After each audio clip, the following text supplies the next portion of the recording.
Бат эхний өдөр 43 бодлого бодсон нь 2 дахь өдөр бодсон бодлогоос 16-аар цөөн байв.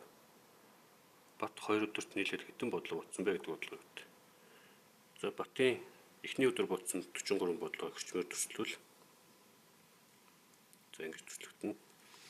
Харин энэ бодсон бодлого нь 2 дахь өдрийнхоос 16-аар цөөн байсан. Тэгэхээр 2 дахь өдөр нь болохоор энэс арай их байгаа гэсэн үг.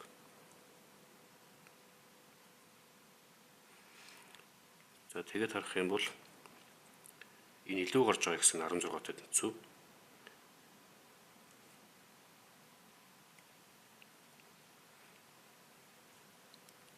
Энэ нь бол мэдээж эрчим эмчийн 43-тай тэнцүү байж таарна.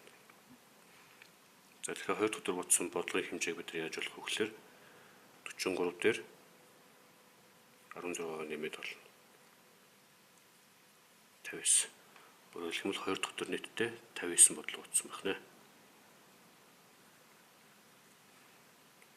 За бодлогын асуултанд бол 2 өдөрт нийтдээ хэдэн бодлого бодсон бэ гэхээр 1-р өдрийнхөө бодлогон дээр 2-р өдрийнхөө бодлогыг нэмнэ. Тэгээд 43 дээр нэмэх нь 59 буюу 102 бодлого гэж гарч ирнэ.